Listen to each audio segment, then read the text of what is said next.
पाकिस्तान सरकार की तरफ से सिखाया जा रहा है, छोटे छोटे बच्चों के जहन में जहर घोला जा रहा है। लेकिन इधर पाकिस्तान के जो हिंदू श्रद्धालु हैं वो पहुंचे हैं प्रयागराज।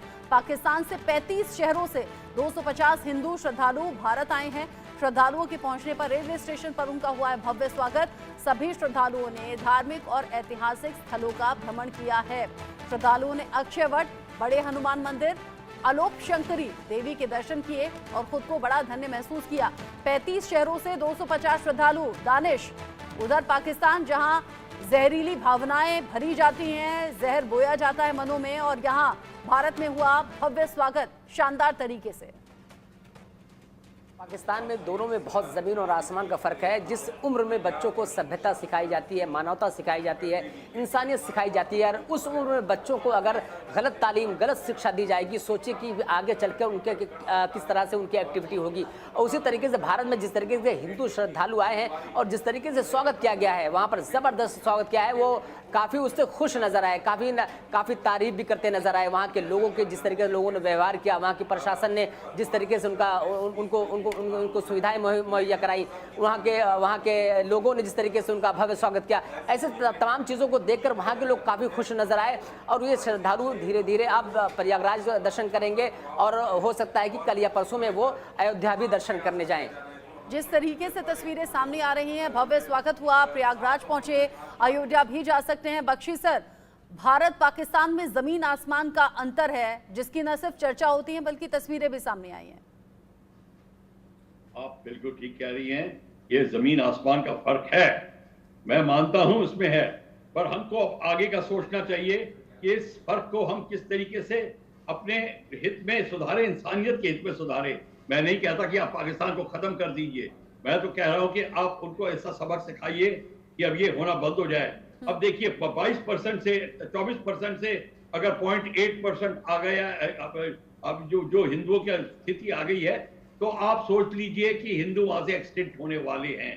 हमको सोचना पड़ेगा वहां से जो लोग आ रहे हैं उनको कैसे बसाया जाए।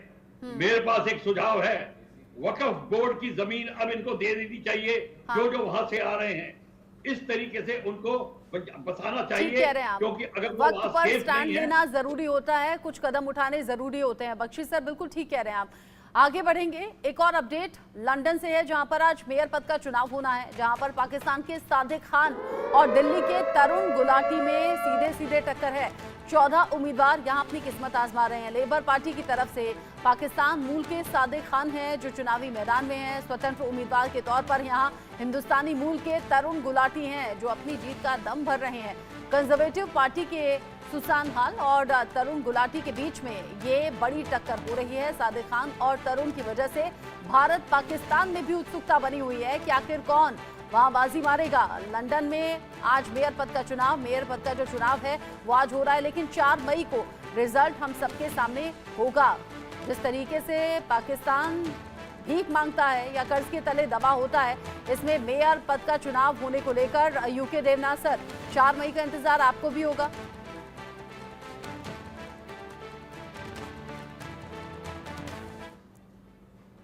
भारत के लोग, पाकिस्तान के लोग और बाकी जो थर्ड वर्ल्ड कंट्रीज जो वहाँ सिटीजन बन गए हैं, उनको एक मौका दिया जा रहा है।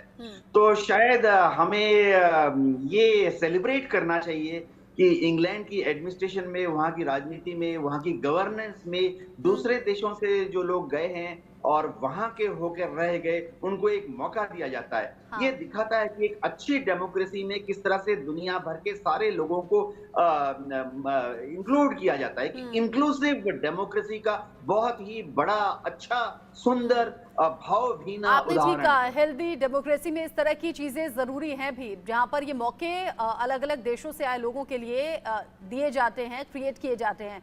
एक और खबर है, और ये इंटरेस्टिंग खबर है, दुनिया में पाकिस्तान का चाय पीने के मामले में डंका बजा है। अमेरिका, चीन, जापान और भारत को पाकिस्तान ने छोड़ दिया है पीछे। दुनिया में तुर्की के लोग सबसे ज्यादा चाय पीते हैं। चाय पीने के मामले में पाकिस्तान 4थे नंबर पर है। तुर्की में सालाना प्रति व्यक्ति 3.16 किलोग्राम चाय की खपत है, सबसे ज्यादा।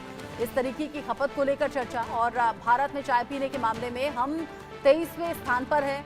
भारत में प्रति व्यक्ति चाय की जो खपत है वो 0.32 किलोग्राम है, लेकिन पाकिस्तान इस लिस्ट में दुनिया भर में चौथे स्थान पर नजर आ रहा है। दानिश।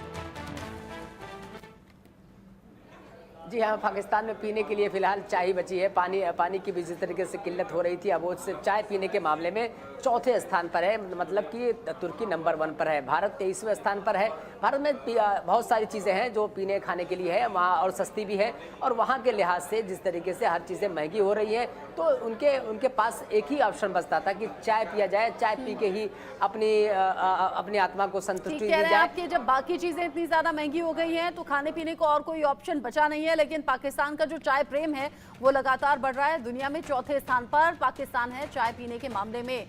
शुक्रिया दानिश, ये सभी इंफॉर्मेशन दर्शकों तक पहुंचाने के लिए। साथ ही साथ Bakshi sir, UK Devnath sir और संजीव जी, बहुत शुक्रिया इस डिस्कशन में साथ में रहने के लिए। इन्हीं सभी बड़ी खबरों पर रहेगी इंडिया न्यूज की नजर। आगे जो भी अपडेट होगा पहुंचाएंगे आप तक। एक ब्रेक का वक्त हो गया है।